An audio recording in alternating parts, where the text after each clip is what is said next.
I want to ask you a question. What are your fears? What are you afraid of? What are you scared of? Because we all have fears, don't we? We all have something that's blocking us, that's holding us back. And as we begin to look at life, what we realize is that the reason that most people are not living out their true potential, are not doing all of the things that they would really like to do, is because of fear. Some people call fear false evidence or expectations appearing real. I'm reminded of the story of a guy that was living in an area where he had some new neighbors, and these neighbors had a bulldog. And when he came home every day, this bulldog used to chase him about a half a block from his house. Every day, he would have to streak home. I mean, he would just run. This bulldog would be right on his heels. And so he just got tired of that, because he would go home about a half a block away from home. He would look around for this bulldog, and he wouldn't see him. And he would go walking casually along, and this bulldog come out of nowhere, woo, and start chasing him. He'd run home. So this one day, he just got tired. And so when the bulldog was running after him, he started running. He saw a rock, and he stopped to pick it up to throw at the bulldog. And when the bulldog got up on him, he started barking. He realized the bulldog didn't have any teeth in his mouth. Then he started chasing the bulldog. If you don't get all away from it, because the most the bulldog could have done is gummy, you know. And so, you know what? Most people go through life running scared. Running scared from things that have no teeth in them, because they're false expectations appearing real. That, see, we're brilliant enough to scare ourselves to death. You realize that? There are some people actually who get a kick out of scaring themselves to death. I remember the last frightening movie I saw. It was The Exorcist. I will never forget. I was so frightened when I came home. I'll never forget. I drove in the driveway, and I had already called my former wife and said, listen, turn the lights on. I was coming in the driveway, and I was getting out of the car, and all of a sudden I couldn't get out. I started blowing my horn. I said, Madeline, they got me, they got me. She came to the kitchen and said, take your seatbelt loose, fool. I said, oh, okay. I was frightened out of my wits.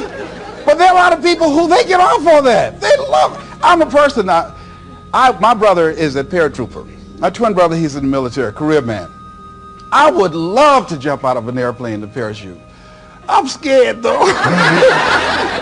I mean, I really admire my brother for that. I would really love to be macho man like that. What are the things that you fear that's been keeping you from living your dream? That's been keeping you from doing some things that you would like to do? Just think about those things.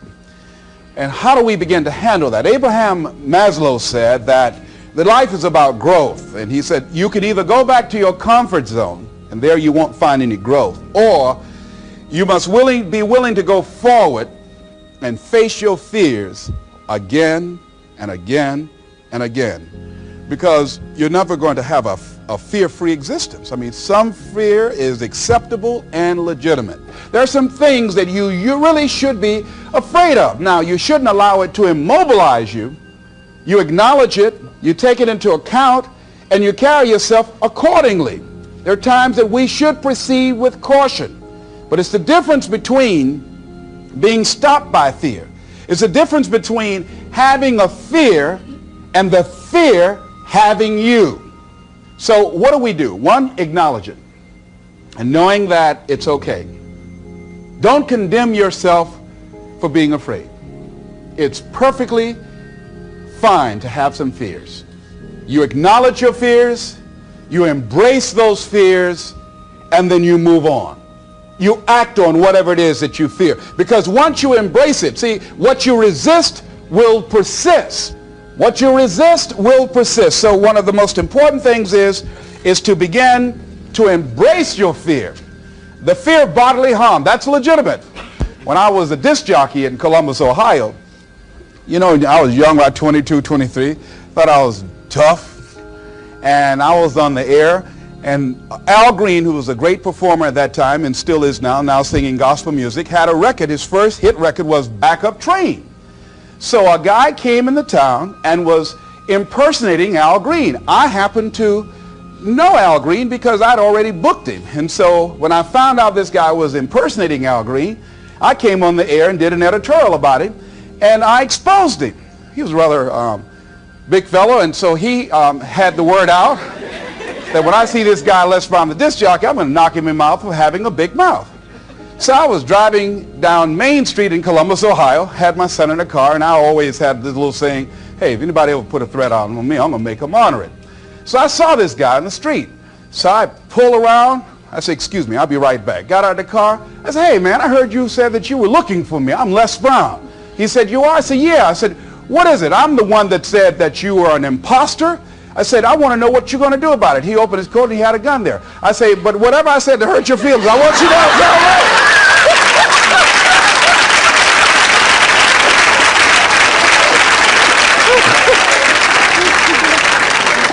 Acknowledge your fears, carry yourself accordingly, and do what makes sense for you. Well, one major fear I've always had is a fear of the dentist. And this fear had me. I didn't have that fear. And what really reinforced it, you got to watch things that can feed your fear. I saw a movie that most people would not remember. This movie was starring Dustin Hoffman. It's called The Marathon Man, with Laurence Olivier, when he's trying to get a confession out of here. And he took this drill out. Let me tell you something. When he went in Dustin Hoffman's mouth with that drill, I had $1 worth of popcorn. That popcorn went everywhere. Oh! Do you know I could not go to the dentist for 5 years? I had left broadcasting, went to the Ohio legislature, had an impacted wisdom tooth. Now that hurts. And I would call, and as soon as the people would answer the phone, I would hang up. That's how frightened I was. Dr. Hamler's office, boom, I'd hang up. Then I got to the point where I could just ask for an appointment. Hello? And I wouldn't give my real name. Because I knew I wasn't going to keep it. I'd give anybody's name. Joe Jiggly Jim, it didn't matter. Then pretty soon I got to the point where I could give my name. It was about 4 years after that, you know. So my name is Les Brown. Then I would call back and say, look here, due to my legislative agenda, I won't be able to make it. So the lady finally said on the phone, she said, you're scared, aren't you? I said, no, I'm not. She said, then why don't you come in? I said, that's none of your business.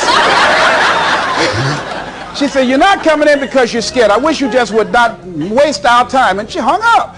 I said, you have no right to do that to people like me, you know. So finally, to make it long and short of it, I was hurting so bad, I said, wait a minute, I've got to do something. And I said, what am I afraid of? Go there and handle it. And I said, man, I said, Dr. Hamler, I just can't hear this drill. I mean, if you can do whatever, I don't need to hear this drill, that sound, you know, that's what gets me, that drill. Don't pull that drill out on me. He said, just calm down, calm down.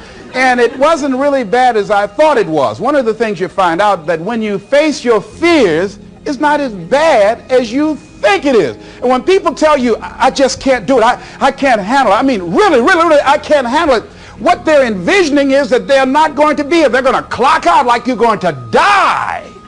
And guess what? We all had occasions when we confronted our fears, we had to do something we felt uncomfortable with, we didn't want to do it, and we did not die. They didn't come take us and put us in a box somewhere. Am I right? So what we've got to begin to do, how do we handle that? What's the process? Because it's all up in here.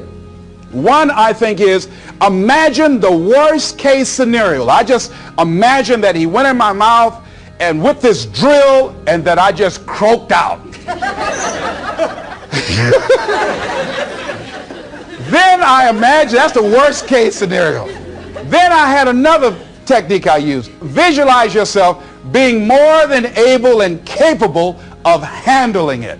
And I used to have a tremendous inferiority complex about speaking before people that I felt who had more going for them than I did. Because I'm not college trained, I used to feel that college people were the most intelligent people on the planet. And there was nothing I had to say for them. And what will they listen to me for? That's the way I felt. And so I had to visualize myself speaking before them speaking before various audiences that had more going for them than I did, and realize and appreciate my own value, and that I was a worthwhile person, even though I didn't have all going for me. I didn't have the money, I didn't have the education that they had. So part of the process is seeing yourself, being worthy, being capable, having what you need to make you a worthwhile person, and that you're more than able, and that you deserve to be listened to, or you deserve to have that dream and that passion and whatever it is that you see and envision there. You've got to see it in your mind's eye and know that you've got what it takes. Repeat after me, please. I must see in my mind's eye, see myself, confronting my fears, handling my fears. I'm more than able. Shake somebody's hand on your right and left and say, you got the right stuff.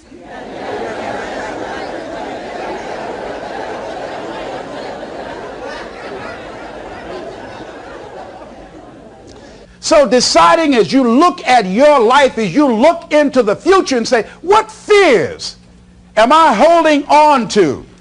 What fears that I'm allowing to imprison me, that's keeping me from breaking out, that's keeping me from living up to my true potential, that's keeping me from really being happy, that's keeping me from having a sense of adventure and excitement in my life? What's keeping me from controlling my destiny? What fears that I'm giving that permission to? Notice what I said, that we must give our permission to fear to immobilize us. Because whatever discomfort you experience, whatever challenges or difficulty that it is, you got to handle it. Got to go up in there and wrestle with it. Will it be easy? No. Will it be challenging? Yes. A friend of mine who's going into recovery. He's been addicted to crack cocaine for years and alcohol. And he was talking about how challenging it was and why he was dreading going into cold turkey. I said, what do you want me to tell you? That it's going to be a picnic? No, it's not. It's going to kick your butt? Yes, it is. Are you going to want to die? Yes, that's a part of it. But that's just what you must go through in order to get where you want to go. And guess what? You are strong enough to do it. You're strong enough, and your life is worth whatever you have to go through to get past this addiction. Whatever you have to do. This dream you got, whatever you want to do, will it be easy to just run out there and do it? No. Will it happen overnight? No. Will it be a struggle? Yes. Will there be times when you can't make ends meet? Yes, that's a part of it. Will there be times you won't know what to do? Yes, that's a part of it. Will you have some opposition? Will things go wrong sometimes? You will have many visits from Murphy. Now, if you're saying, well, who's Murphy? Don't worry.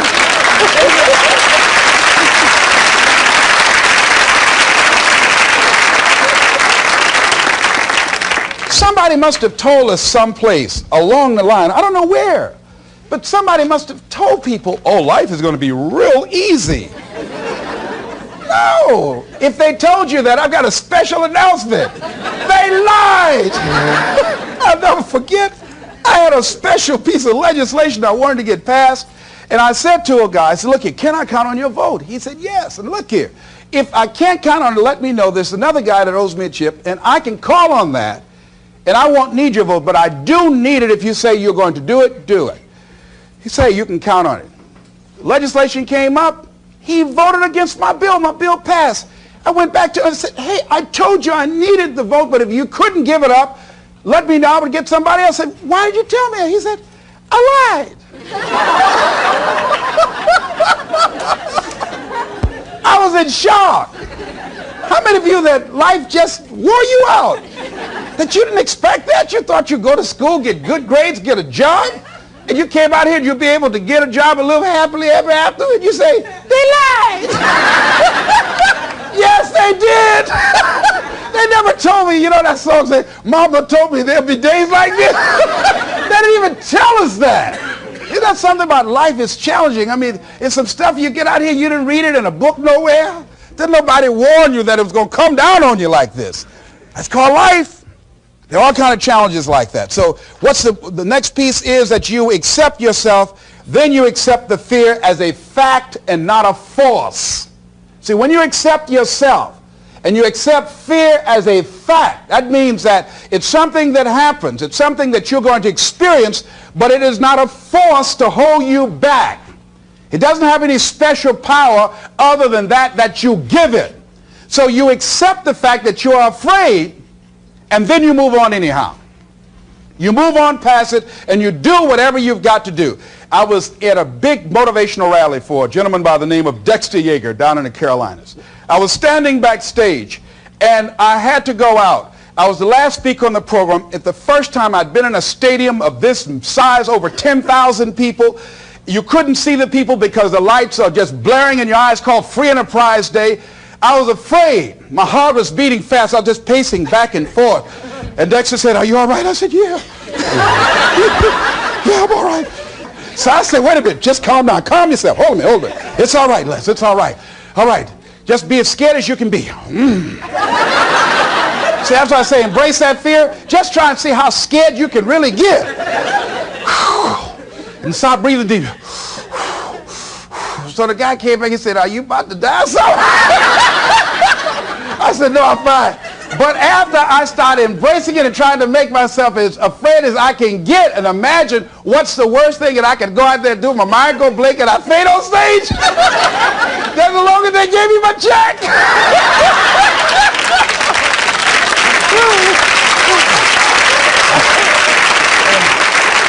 But once I started laughing at myself, I started talking to myself. I said, "You know you scared today?" And I said, I just calmed myself down. And I went out there and I cooked. And that's what you got to do. I had another experience where I was at a major corporation, and it was one of my first major presentations I was going to do for this corporation. And I had 4 other presenters that had large firms. And one of the things that you've got to do is you've got to watch your inner conversation and discipline your thinking and your imagination, because if you don't, your mind will take you on a wild trip. So my mind said, "Hey, Les." I said, "What?" "These guys are going to wipe you out. You can't compete with them." Because I heard these guys sitting over across from me, and they were talking about all that they had going for them. And so I started doubting myself, and I became afraid, and I was thinking, well, maybe I shouldn't go in there. And so I knew then, and this is what I suggest to you, sometimes you got to talk to yourself. Talking to yourself, you know, could be a good exercise. It might be the only intelligent conversation you ever get. So I got up and I went to the bathroom. I started talking to myself and said, "Les Brown, let me tell you something. What do you care about these guys and their firms and all their money? You got 6 children you've got to feed. You got a mama you've got to take care of home. You ain't got nothing to lose."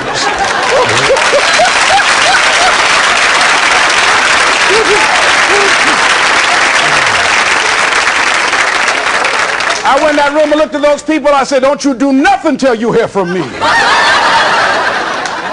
And I got that contract too. You got to do it. So when you have your lower self talking to you, telling you what you can't do, part of what you've got to do is be your own motivator. And you can't talk casually to yourself. You can't say around and say, "Now, you must calm down now." No, that subconscious mind won't hear that. You've got to have a good conversation to yourself. Hey, and answer yourself too. Don't pay these people any attention. You answer yourself. "Hey, what you going to do?" "I'm going there and get off." "All right, very good. Go in there and take care of business." You've got to talk to yourself, and you build yourself up, and you'll feel your energy level coming up, and people will feel that around you. See, now, if you go through life being afraid, people can sense that. They can pick up that fear. So that's why you've got to stand up inside yourself. I'm reminded of the little boy that was on a bus, and some bigger fellows were picking at him, you know. And so he wanted to move from by them. They were thumping him on the head. And so he stood up just to get from by them, and they would push him back down. And he would stand up again. They push him back down. And he stood up again. They pushed him down, held him down. He said, "You might hold me down, but I'm standing up inside myself." And that's what you got to do in life. See, when you are not filling your life with the things that you are capable of doing, See, we all have some stuff that we've been given. And I don't think that it's optional for us to sit on what we have. See, if you're sitting on what you have, what you've been given, and I think everybody's been given something to bring to the planet, that only you can do that. Only you can perform that. Only you can initiate that activity. And if you don't do that, if you're not filling in your life with your life work or your mission, then there are gaps in your life.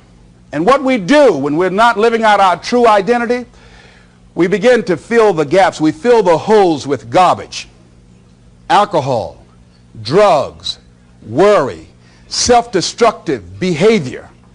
So when you begin to look at your life and you know that you're not doing what you can do because you have allowed yourself to be held captive by your fears.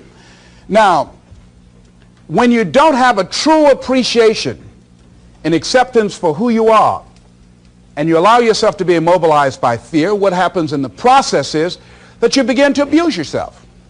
You begin to sabotage your life. You begin to sabotage your dreams. You begin to unconsciously work against yourself. You become your own worst enemy. So what do you do about that? Well, you begin to realize that your dream and your gifts have so much meaning and so much value for you till your hunger for them will begin to push you past the fear. Your hunger to have them will give you a special drive. As you work on yourself, as you begin to acknowledge your true identity, the true power that you have, the true capacity you have to bring about change, the miracle-working power that you have within yourself to do the things that you want to do. When you take them on, I'm reminded of a man who, this gentleman was doing a special study of a special tribe in Africa, headhunters. And he had difficulty in developing a relationship with these tribesmen because of the fact that he had fear. He had fear they were going to take his head. I tell you, all fears aren't bad. That was a legitimate fear. That was a good fear to give you a headache. So he worked there for a long time with no effort, no progress in developing a relationship and rapport and being able to achieve a level of trust. So finally one night while he was in bed, he was thinking about it. I said, what is it that you came here to do? What is your life work as a missionary? He said, I wanted to study these tribesmen. I said, what's the worst thing that they can do to you? Kill you. And he just decided, hey, this is what I came here to do. I know that there's some risk involved, and I'm going to do it, come what may. He said, I'm not going to be afraid anymore. He went back the next day, and he started doing the work and trying to talk to and interview many of the members of this tribe. And they began to respond to him. They threw out the welcome mat to him. And years later, when people came to see what his progress was, they asked him, how were you able to do this? How did you convert the relationship from being hostile to that of being positive? And he said something I think has value for all of us. He said, when life can no longer threaten you with death, he said, what else is there? What else is there? And the majority of the fears that we have are not life or death fears. They're not those kind of fears. But through our imagination, we blow them out of proportion and we give them more power than they actually have or deserve, and we permit them to govern our lives. We permit them to determine how far we can stretch out on our dreams and discovering our stuff. And as we begin to look at ourselves and begin to, wait a minute, just getting to the point as you assess yourself and begin to prove yourself and just say, wait, hold a minute. I've been sweating this out. What's the worst thing that can happen to me on this? Will it kill me? Will I die? Why am I going through all of these changes over this? How much power does this really have? And am I the one that's feeding the power into it? See, a lot of times we allow ourselves to be fed and to be programmed into being afraid. I mean, you watch the news and read the newspaper, you'll be scared to come out the house. Am I right? You'll be afraid. So what kinds of things, what kinds of thoughts are you feeding your consciousness? What kind of things are you putting in your mind that will enable you to either move forward or to justify why you're staying where you are? Another piece that I look at, that when I finally decided that I was going to go to the dentist, the pain was so great. I couldn't hold out any longer. All of a sudden, the fear didn't matter. I can't but take me. Now, some people need fear, you know. I have a friend that we told him, hey, man, you know, you need to lose some weight. You're getting overweight and out of shape, and at our age, we need to have a regular program. And Bud said, man, I've been fat since I was a little boy. I'm big bone. I've never seen a fat skeleton, though. You know? Well, Bud became ill. How many of you ever seen a fat skeleton? Right? Yeah, I know. All right. Bud became ill, passed out, and I was there, and the doctor was talking to him. And Bud, I think, was going to go right back to same old eating habits and doing everything. You know, they said, look here, you are a diabetic. He said, now here's some of the side effects. You know, you could go blind, you can become an amputee. None of that touched him. He said, you can become impotent. He said, what did you say? Bud has lost weight. He exercises every day. He's into body sculpturing. 48 years young. He looks great. I can't believe it. But just that one statement made all the difference in the world. Bud is a new man today. So what is it that has to happen to you? Some people don't take corrective measures to improve their health until they get a pronouncement that they're about to die. Then they start, okay, all right, I'm ready to do whatever you want me to do. But they won't do that. They can see people dropping off like flies around them. Well, that's them. You got to go from something. We go through life really blocking ourselves constantly. And fear is one of the greatest instruments that we could use to stifle our true potential. When you begin to look at your life, you can decide to use fear as a blocker, or you can decide to use it as building blocks. That you decide, hey, look here, I'm going to move in this direction. I'm not going to allow anything to stop me from doing what I want to do. Shake somebody's hand on your right and left and say, I'm unstoppable.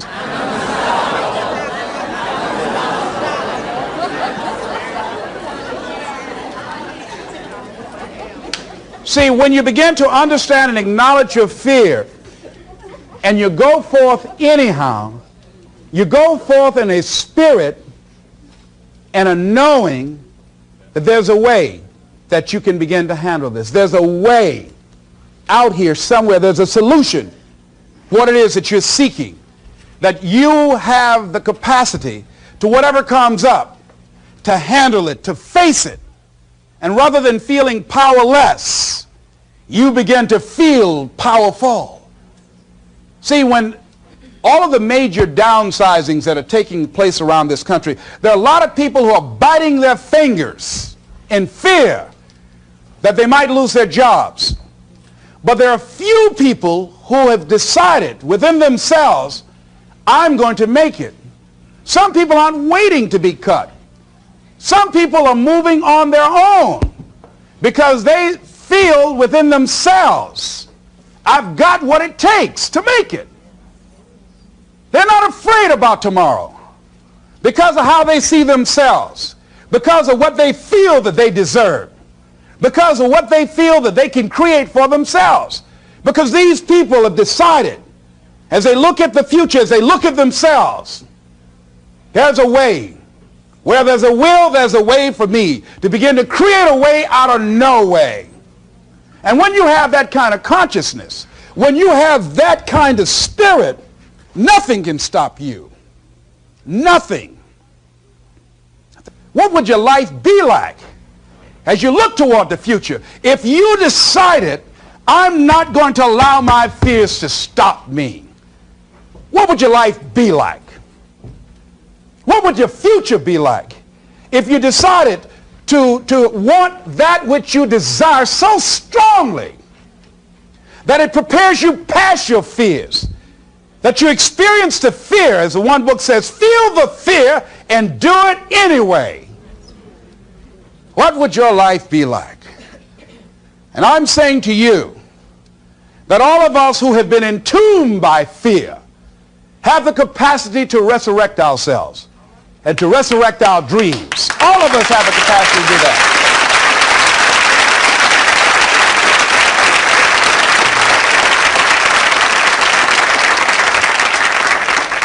And you have, is it easy? No.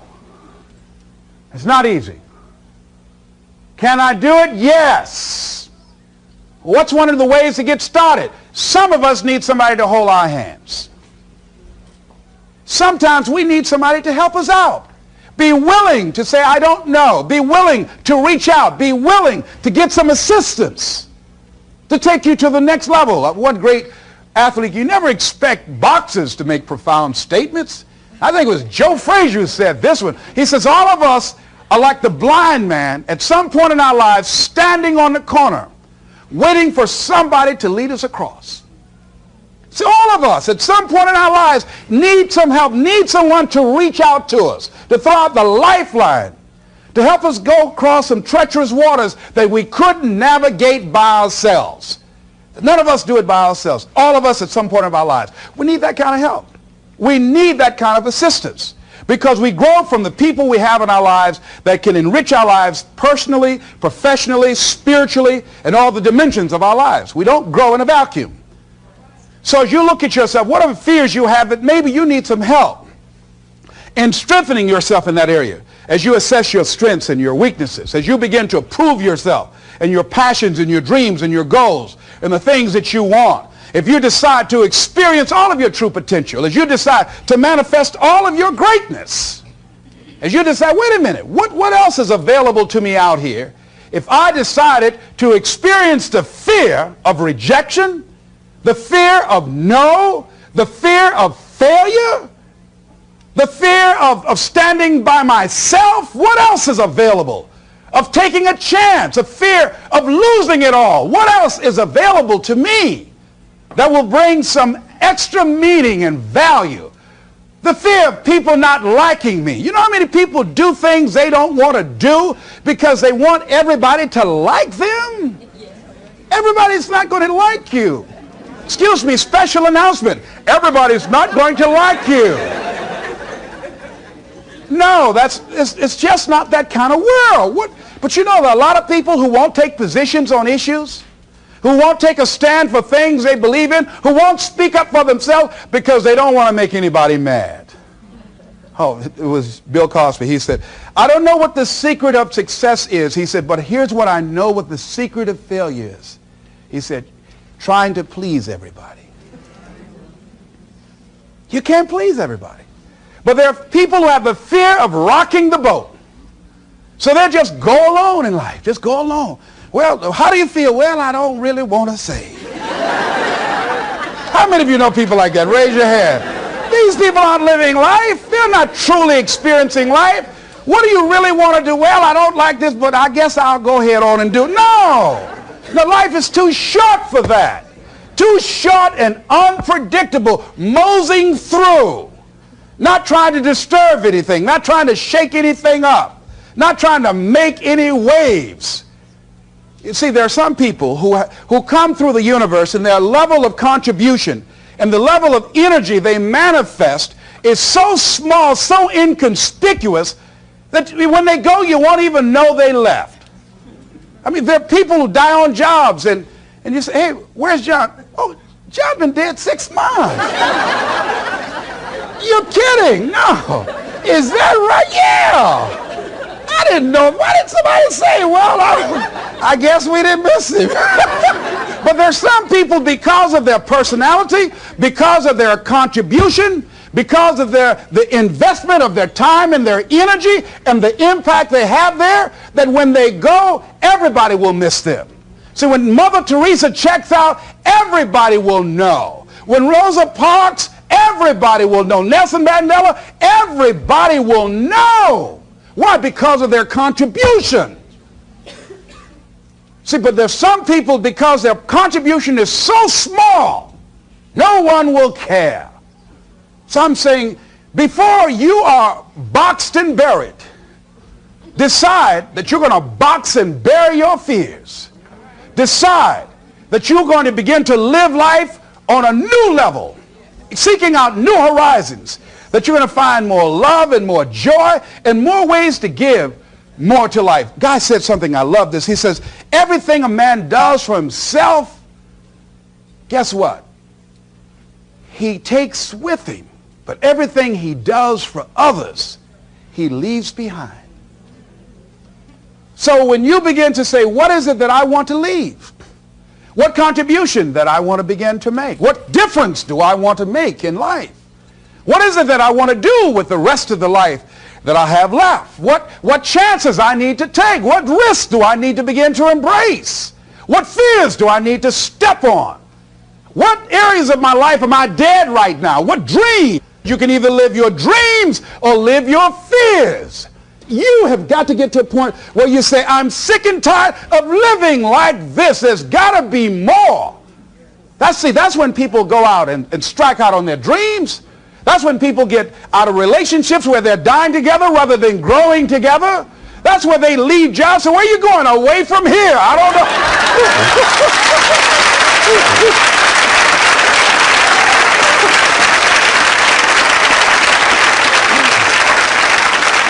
Do you have another job? No, I don't. How are you going to make it? I don't know, but I will. See, you will when you put yourself in that kind of situation. I'm reminded of two frogs that were hopping down the road, and they fell into a bottle of milk. And one was hopping up and down for a while, and he drowned. He just gave up. But this other frog just kept on kicking. He wouldn't give up. He just kept on kicking. And pretty soon he churned that milk into butter, and he walked on out.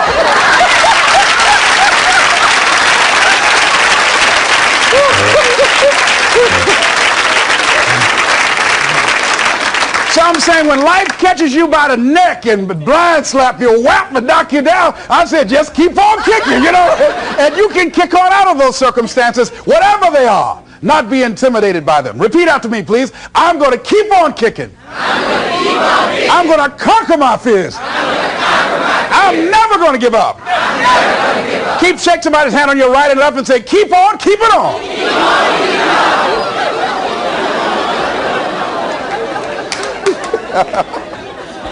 I tell you, one of the exciting things about life is you got to keep the child in you. Little children dream.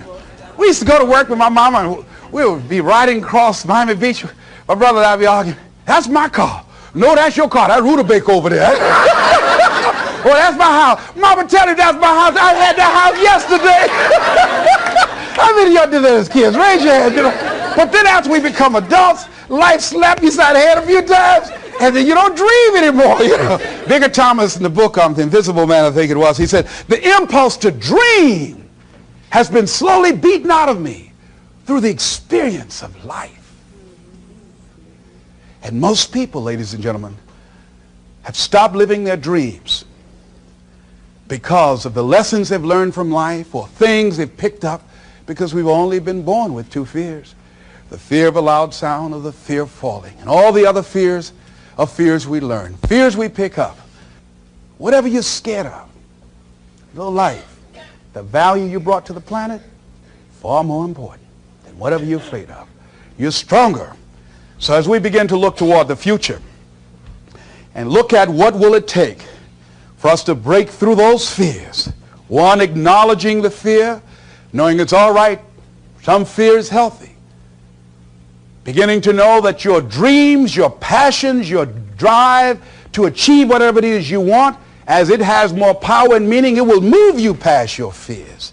As you begin to feel that you deserve it, your passion and goal is so strong, the fears won't matter.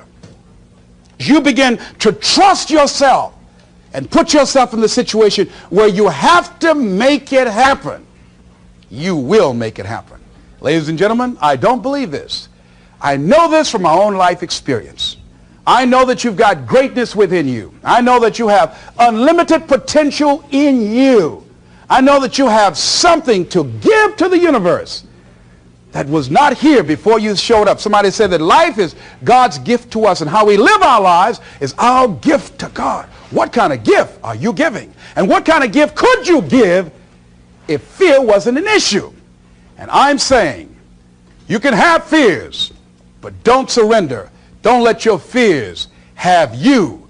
You're more than capable of making this your decade.